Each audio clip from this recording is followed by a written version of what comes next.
In this session, I want to talk about the chains at level 2. The ones in the 12 chains model that are based around external influences. The things that bombard us or come from other people. And what I want to focus on specifically are the chains of responsibility and priorities. We'll go through a quick recap. Responsibilities, there are 2 different types. The first type are the responsibilities that we want as individuals, the things that we put our hand up and say, yes, I want to do that. I want to take on that responsibility. I want that in my life. That may be being part of a sports club. If you have a child and you go and say, you know what, yes, I want the responsibility. I want to help coach. I want to do the kit. I want to make the tea, whatever it is. You are putting your hand up and saying, I want that responsibility. It's something that I want to do. The other type of responsibility are the ones that are given to us. All sorts of different types. Responsibility to take out the trash and do the dishes. Responsibility to take people to appointments and locations. Responsibility to write reports at work, attend meetings, take notes, organise parties. We often get handed responsibilities by other people that we may not want. So there are 2 different types of responsibilities there. The responsibilities that we do want, that we put our hand up for and say yes, and those responsibilities that are given to us even if we don't want them. And the challenge is, if we have responsibilities in our lives that we don't want, that's when we start to feel negative about them. Resentment can set in. We do them for a little bit and then we start to try and rebel against them because they weren't something that we wanted to do in the first place. And priorities are very similar. There are 2 different types of priorities. There are those priorities that are important to us, the things that we want to do, what we want to spend our time on. And then there are those priorities that are given to us by other people. And in reality, it's actually their priorities that we add on to our shoulders, to our to-do lists, and we make them our priorities.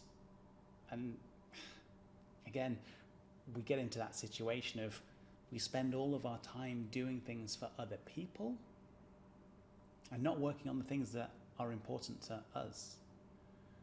We have visions and dreams and goals that we want to achieve, and the more we do things to cross off something for somebody else, the longer it's going to take us to reach those dreams.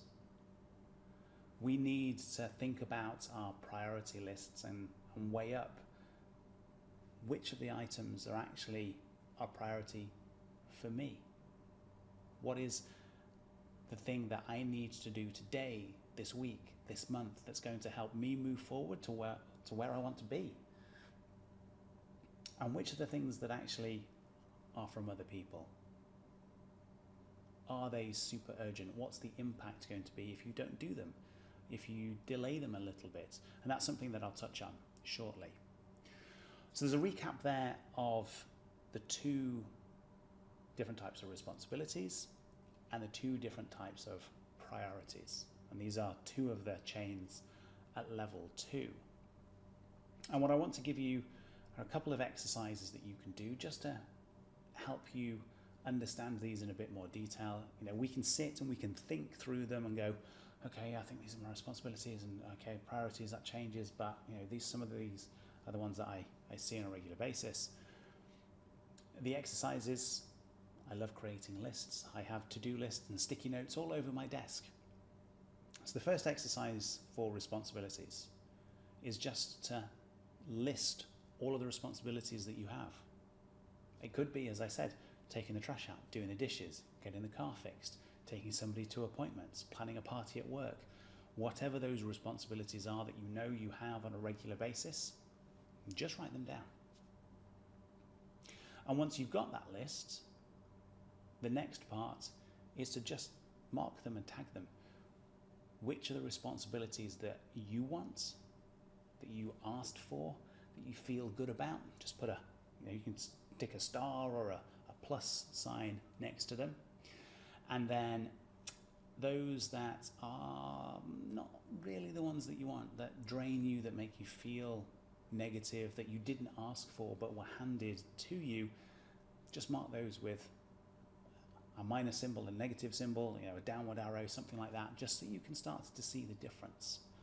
Because once we have these lists of the responsibilities that we want, that make us feel good, feel like we're contributing, and those that were handed to us that we didn't ask for and start to weigh down on us, that's when we can start to make changes.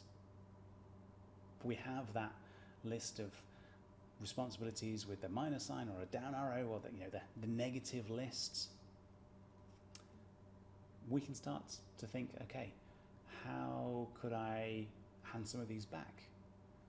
Could I go and have a conversation with someone and say, not really feeling this, my situation has changed, I understand that you need somebody to do this, but I don't feel this is right for me, I'm not giving you the best, you'd be better finding somebody else to do this. There may be some tough conversations to have, but the key thing is we've identified, we've assessed our current situation, we've started to understand which of the responsibilities are not working for us, and then we can start to take action. And I appreciate, yes, may not be easy for all of them. There may be some difficult conversations. But I would suggest that if you go to people and say, this is not really working, I'm not giving my best, they'll appreciate that honesty. Because at the end of the day, whatever the responsibility is, they want someone who's committed to it. So I would say have those conversations. Make people aware that, again, you don't feel comfortable with whatever the responsibility is. Maybe you continue doing it for an interim, but you can't keep doing it indefinitely. You've got other priorities, and that we will touch on again in a minute. You have other things you want to do in your life, how you want to use your time. You as an individual are changing, you're growing. That's okay, that's normal, that's life. So whoever it is that handed you the responsibility, they have to appreciate that. It will be scary, I understand that, but think of the other side. If you continue with these responsibilities that you don't want and that make you feel bad, that can weigh down, it can get worse over time, you become really resentful, you may become angry, you lash out, so it's like, I'm doing all of these things and that's not how I want to spend my time, I feel like time isn't my own. It's a situation that needs to change. If you want to move forward towards the dreams and the vision that you have for your life, responsibilities may be one of the areas that you need to start making some changes. And it starts with having that list, understanding which are the responsibilities that aren't working for you. And then moving on to the priorities, similar sort of thing. You can create a list of the things that are priorities for you, the things you want to spend your time on. Maybe every day, maybe every week. If you're someone like me, I start the beginning of every month and I write a list of, what are my priorities? What are the things that I want to do? What are the things that I want to make progress on? Because I know where I'm going. I know the goals that I'm working to. And then I'll try and think about, okay, how can I work these into everything else that I have going on? So create that list of the things that are priorities for you. It could be exercise. It could be spending time with family. Okay, how do I ensure that I keep time for that? And then create the other lists. The negative list, the things that you've been given by other people that you let become a priority. In reality, they're a priority of somebody else, but we often let them come in and jump to the top of our list.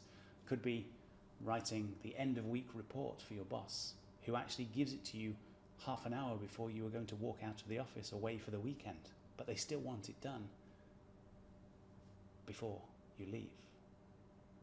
Now, that's their priority because they want it before the end of the week. It's not your priority, but you feel like it has to become your priority to keep your boss happy. So you can create that list of all of the priorities that you have, or the tasks you have received from other people, and just make a note of those.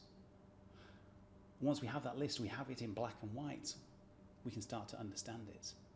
What are the repeating patterns? Are there things that keep being presented to you or asked of you? How can you then change that situation?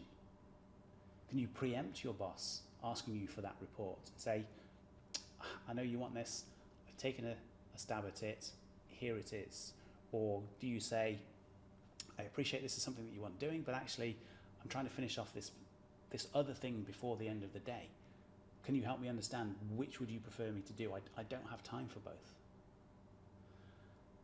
Again, there may be some tough conversations there, but we need to take a stand. If we want to make changes in our life, free up time, be able to use it for other activities, spending time with family, learning a new skill, going whatever it may be, going traveling, or taking a walk in the countryside, we need to start thinking about how we can make changes, how we can claim our time back. Getting rid of the negative responsibilities, getting rid of somebody else's priorities are two ways of doing that.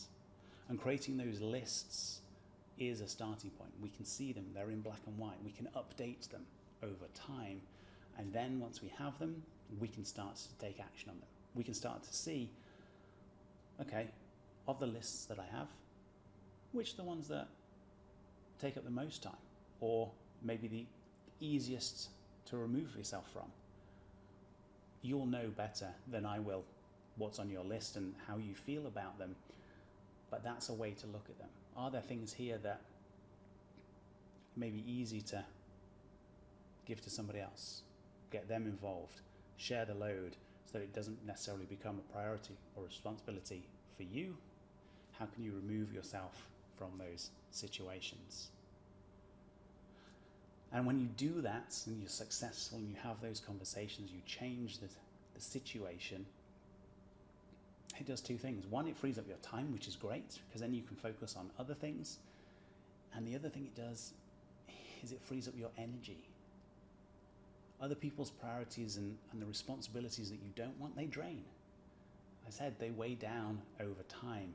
So if we can free ourselves of them, and it may not be possible to free ourselves of all of them, but just some of them, we can gain that energy back, and then we can focus on the things that we want to do, the things that are important to us, that we know are going to move us forward. It may be reading a book, taking a course, listening to a webinar or a podcast, going and taking that walk in nature, spending time with the kids, the parents, your spouse, whatever it is. It's about ensuring that we can build a better balance and we can focus on the things that are important to us. It's about taking back control.